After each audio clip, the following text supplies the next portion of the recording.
Responding to Southpoint. One shot in the foot. Second victim shot in the chest.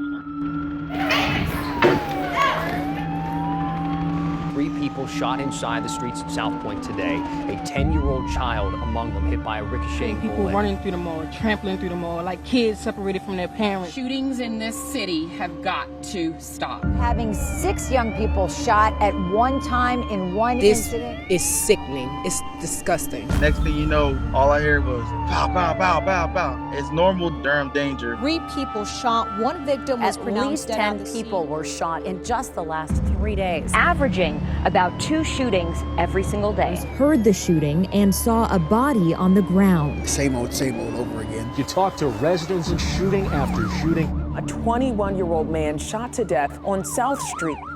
In Durham, every time you turn on the news, somebody's shot has been murdered. One shot. 1 shot. Gun violence has become normal in Durham, North Carolina, and people are fed up. It's horrible, and I blame the government, I blame Durham finest, I blame it all because y'all letting the gangs and different ones take over the streets. It's about Durham. It's about saving these kids, getting these people off the streets, stopping this gun violence, because it's possible. Durham's a great place, but Durham's a violent place. People are targets, shopping at the mall, riding on the school bus. As a father, it's scary. Dying on their way to get snow cones. And that's where they were heading, to go get snow cones, and never made it. Never made it.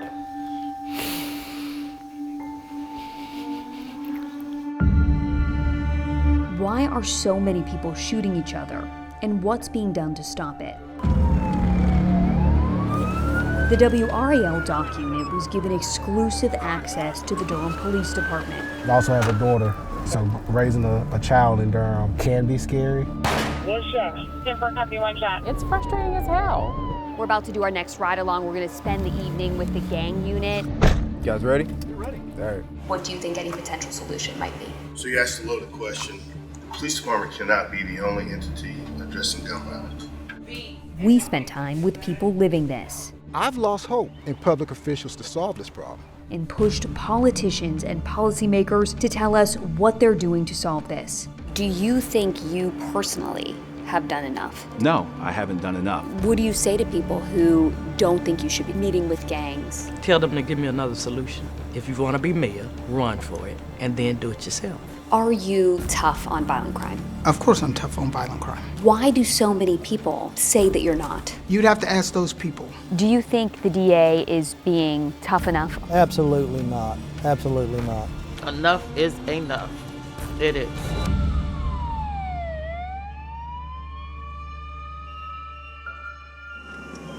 All right. This is Durham Police Chief Patrice Andrews. 2321. So we are starting patrol shift. It's not normal to see a police chief in a department or city of this size on patrol, but these are not normal times in the Bull City. Gun violence and homicides are at an all-time high, while police say staffing is at its lowest. 50 people were killed in Durham last year, the highest number since 1995. There have been more than 1,100 shootings over the last year and a half. That's an average of 2 shootings every single day in Durham. The Durham Police Department has 111 open spots out of 537 officer positions. That's a 20% vacancy rate. Andrews, who became chief in November of 2021, is on patrol to help staffing and morale. If officers don't feel like that they matter or they're a part of something or they're seen, they will leave. 40 minutes into our ride-along on a Monday afternoon. 1 shot. 1 shot. There was a shooting at a gas station in Durham. What did it say? It said, was one person shot? Yeah. Not sure how bad or where right now. Single shooter went toward the wood line over here. When we arrived on scene, Chief Andrews asked us to stay in the car for safety reasons. Confirming scene secure. The chief and the officer who we were with just jumped out, and then a fire truck came in, so it's kind of blocking our view. But we can see the chief interviewing people right now, trying to figure out what happened. I have a witness telling me that one of the males dashed something at one of these houses. Surveillance video shows a group arguing outside. A man pulls out a gun and shoots a teenager. But I hear boom, boom, boom, boom, like 8 to 10 shots that he shot to that kid. The shocked teenager runs inside for help. He said, save me, call ambulance. The store owner was interviewed by another WRAL crew that day. The bullet went through my hand, it grazed here, it went through my jacket. The victim was taken to the hospital. He survived. They need to do more for the gun violence, gun control. These young kids should not have that big gun. Wow. That was tough. There is just no regard for life. When the shots were fired, everyone scattered, but there were people there that had small children. Just thinking that in broad daylight, it's 1:17 and this happens. I sense just like a real frustration. It's frustrating. It's frustrating as hell. We asked a lot of people why gun violence is so bad in Durham. Most city leaders said the people turning to guns have been left behind by society. So it is about the personal choices that people make, but it is also about the structural poverty. You shove them into public housing, and then you turn your backs on them. You created conditions that would lead to criminal behavior. What do you say to that? I would say look at Corporal Clark. You guys ready? We're ready. All right. First and last name? I'm Corporal Jermaine Clark. We spent a shift with Corporal Clark on DPD's gang unit. So growing up here in Durham, growing up in inner city housing, this was always something I wanted to do. You know, growing up, I always interacted with the old gang unit, the old CAT team back in the day. So it was like, I always wanted to be a police officer. Why do you think you were drawn to police? I tell anybody, you know, your anchors, whatever your anchors are. My anchors were both my mother and my father, but also I had like 2 other relatives that were police officers as well. So even though, you know, I was growing up in that type of environment, I still had a different type of reinforcement from a family center, you know. Hey, Gray House, where you guys at? DPD staffing shortages have impacted the gang unit too. The 15-member squad is down 6 people. 10-4-3-21-3-3. There is a tremendous amount of gang activity that takes place in this city. Why is that? This is really a society that we live in now where even, you know, we're looking up to the gang members, you know, the local, you know, rap stars and stuff like that. Nobody's immune to it. Clark said there are gang members in Durham who are legitimate rappers, embraced by the community they are helping to destroy. People like Antonio Davenport or Lil Tony. Police say Davenport was a member of the rap group 83 Babies, who signed a major contract with Atlantic Records. Federal court documents state Davenport is also part of the Durham-based 8 Trey Gangster Crips, and he sold drugs and committed fraud to make money for the gang. Months after signing that record deal, police say Davenport shot at an SUV in Durham. 9-year-old Zion Person was in that SUV on his way to get a snow cone. He died from his injuries. And Zion's supposed to be going to the dentist the next morning. No, he's laying in a morgue. Are you kidding me? Sandra Person is Zion's grandmother. The one that's getting ready to go to trial for my grandson. He had already been in prison before of drugs and guns and things of that sort, okay? You come out, you have a second chance in life. You was rapping. You had just got $1 million record deal. Are you kidding me? But my grandson is gone because you want to run around and be stupid when you had a second chance in life to be someone. It's challenging at times. They make multiple arrests. They get, you know, 15 to 20 gun seized in a month, which is pretty good. And you still turn around and there's still homicide after homicide, shooting after shooting. It's challenging. And sometimes the guns get away. So we'll try to catch up to this car. We saw as a member of the gang unit tried to pull someone over. Basically, he called out a Chapter 20 violation, which is a motor vehicle offense. But the driver kept going. So this car is not going to stop for us. According to the Durham Police Department's chase policy, because we were in a neighborhood and the driver was not suspected of a violent crime, Hey guys, if it's running, don't chase me. officers cannot pursue him. It's too dangerous. So that happens a lot, unfortunately. So what are reasons why cars don't stop? Probably there are guns in there, you know, guns or narcotics or firearm. DPD just created a new team of 8 officers dedicated to getting guns off the street. But Chief Andrews doesn't know if she can make this a permanent effort. I'm going to be very honest. I need to look at staffing. police staffing issues are happening everywhere. Police chiefs blame the Great Resignation and anger towards police after the death of George Floyd. In Durham, giant yellow letters that spelled out defund were in front of DPD for 13 months. The letters are gone, but many say the damage is done, especially to morale and DPD's recruiting efforts. Do you think your officers feel supported? I think they have a wait and see. Coming up, if you're just taking what other people say, I don't think that is any indication of what we're doing. I'm not. That's why I looked at numbers. What are Durham officials doing to fight gun violence, and is anyone on the same page?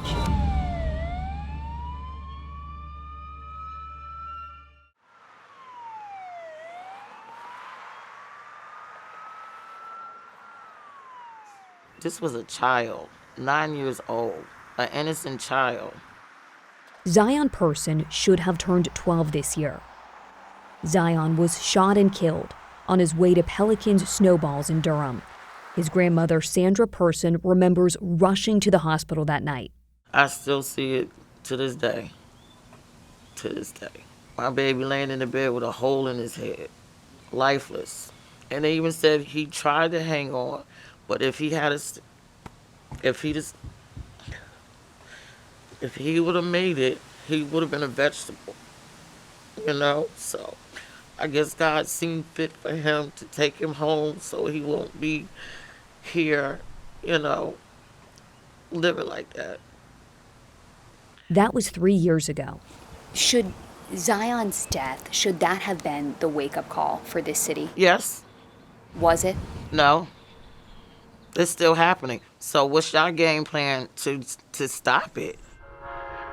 The game plan on stopping gun violence in Durham really depends on who you ask. Durham is a mecca.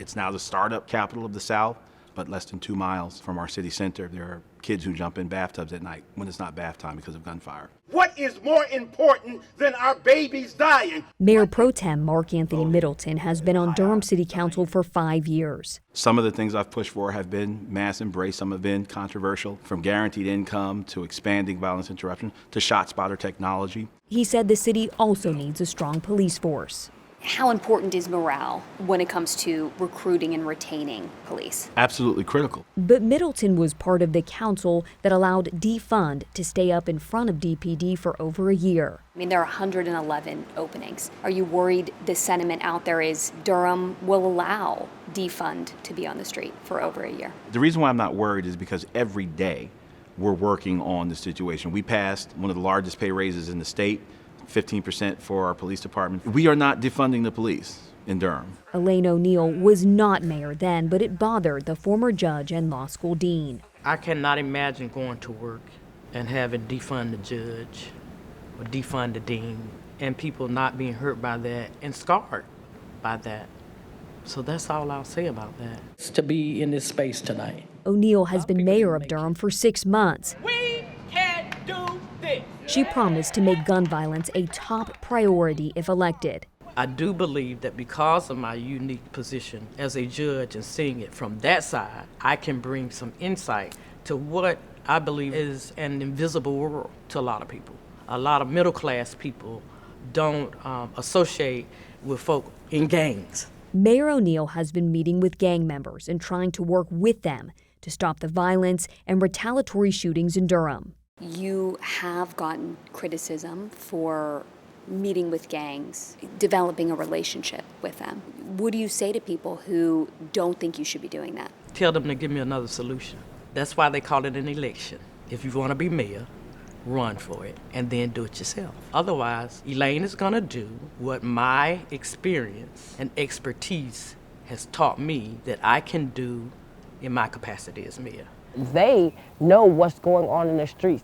Ashley Canady is the president of McDougal Terrace Resident Council, or the MAC, a housing project in Durham. If you can work with them to try to stop the next thing from happening, I think that's a good thing to me.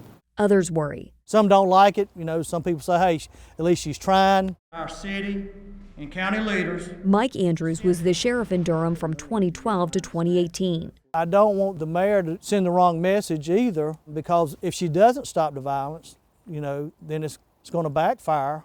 Should the mayor of a city be involved in secret meetings? Durham activist Paul Scott spoke out against the meetings in a YouTube video, claiming they were done in secret.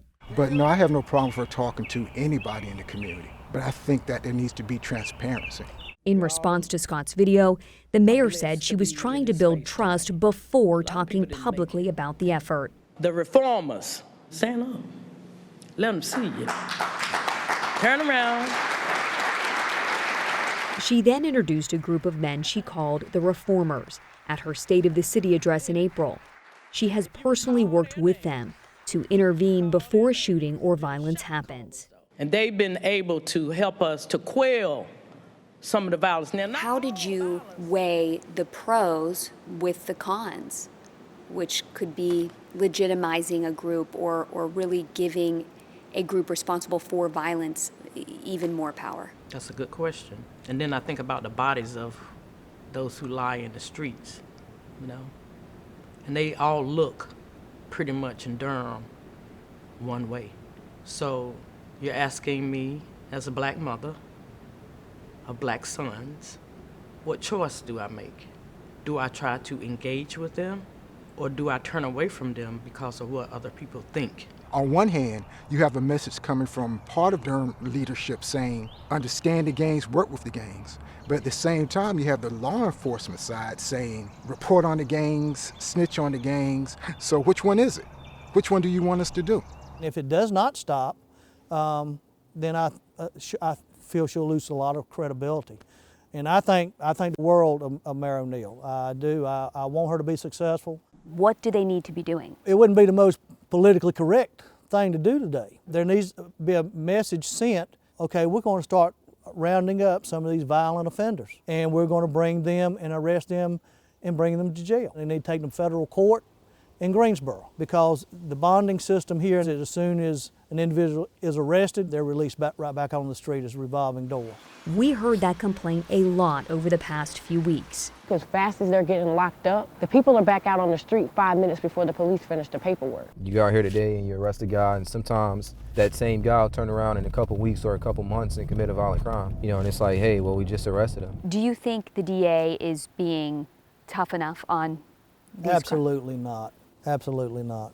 There's got to be balance. If prosecuting violent crime made us safe, we would be the safest country in the world. We cannot prosecute our way out of this. District Attorney Satana Deberry, in office since 2019, ran on a progressive platform. She vowed to do things differently than her predecessors. The low-level things, the things that we think have led to mass incarceration in the United States, right? The thing that destabilizes communities, the over-prosecution of black and brown people, the things that really we think got us where we are now, we put more thought into diverting those things from court. Deberry has stopped seeking cash bail in most cases and wiped the records for hundreds of juveniles charged as adults. She said being focused on reform doesn't mean she's not interested in justice. What I've said is that I believe we can have reform and public safety. And so, yes, I think that is what's happening in Durham now. Are you tough on violent crime? Of course I'm tough on violent crime. Do you believe your record reflects that? Absolutely. Although her record is tough to gauge, we looked at all Superior Court felony convictions in Durham for the past 5 years. This is public data available through the Administrative Office of the Courts, or AOC. These are people convicted as charged. Plea deals are not included in these numbers because we wanted to focus on only those who pay the full price of the crime they're accused of committing. The data shows the felony conviction rate in Durham in 2016 was 51%, close to the state average at the time of 48%. Under Deberry, the conviction rate fell to 33%. That's 15% behind the state average. I asked Deberry about the data we pulled. So I looked at numbers ahead of this interview. Mm-hmm. You had a felony conviction rate last year of 33%. Why? Why is that number so low? I don't know what those numbers mean. I haven't. Where did you get those from? From the AOC. From the AOC. Yeah. Yeah. You know, you should go to Sarah for some numbers that actually reflect what we do every day, day to day, because the AOC numbers are notoriously bad about predicting what we do. So what are your numbers? What is your felony conviction rate? I don't know. Right now, we'd have to get those from our data folks. But we don't prioritize conviction rates. What we prioritize is working on the most serious and violent crime. However, the court data doesn't show that either. Since taking office, Durham's conviction rate for first-degree murder charges is 24%. Compare that to 67% in Wake County and 45% statewide. Crime class, prior record level. Sarah Willits, Deberry's press person, told us after the interview, looking only at felony conviction rates and not plea deals or deferrals represents a small number of cases. Bottom line, Deberry said conviction rates are not their top concern. We don't lean on really what we think are outdated modes of determining how well prosecution works. But do you have a method, is what I'm asking. If this is outdated, then what do you use? You have to have a system. We do have numbers that we collect, but we also are looking at individual cases and the outcomes of those individual cases and whether or not those individual cases provide accountability in that particular case. Okay. I guess what I'm getting at is we've interviewed a lot of people for this documentary, and it comes as no surprise to you. You hear it all the time. I've read interviews you've done. People say you are not tough on violent crime. They say it all the time. So other than saying, yes, I am, how are you proving that to the community? Well, I think we're proving it to the community by our outcomes in these individual cases. I don't think that there's any indication that we haven't done a good job. Deberry, who won the May primary with 80% of the vote and is running unopposed in November, said what's happening in Durham is not unique. Violent crime is up nationwide. And so this idea that Durham is exceptionally violent is simply not true. We're talking about Durham, where my grandson was shot and killed 3 years ago almost. They need to figure out a way of getting the community back. Coming up, where do we go from here?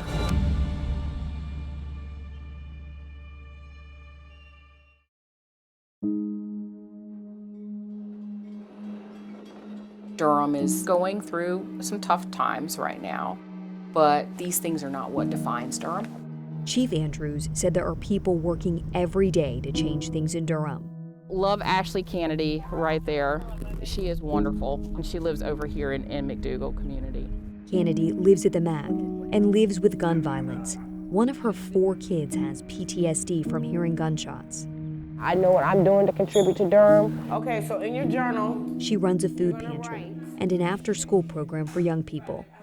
Like, I see a lot of potential in these guys and girls out here in McDougal. There's potential in Durham. We just got to pull it out of them. We provide young people with opportunities to do something different with their lives. They will not pick up a gun. And we see that with the reformers and others out there who want to do life a different way without using a gun as an employment tool. There are soup kitchens, there are pantries, there are tutoring programs going on in church basements. Many of them are underfunded, understaffed, but they keep working. Those are the type of things we need to be looking to lift up and fund. It's not just one aspect. Oh no. You have the community aspect, the police aspect, even all the way up to the district attorney's office. We all have to get back on the same page. We all as a community are responsible for the structural and systemic issues that lead to violent crime. And until we acknowledge that and stop trying to point fingers at each other about whose responsibility it is, we won't get good outcomes. It's so hard. Meanwhile, families are left broken, wondering when this gun violence will end, and if the officials working on it are truly working together. I mean, y'all have to find the time to sit down and come up with a plan. And I'm not trying to hear, we don't have the funds. Find them. I mean, you have to find a way. Zion, person. The efficacy of this government, the greatness of our city will be measured by whether or not Zion can go get an icy.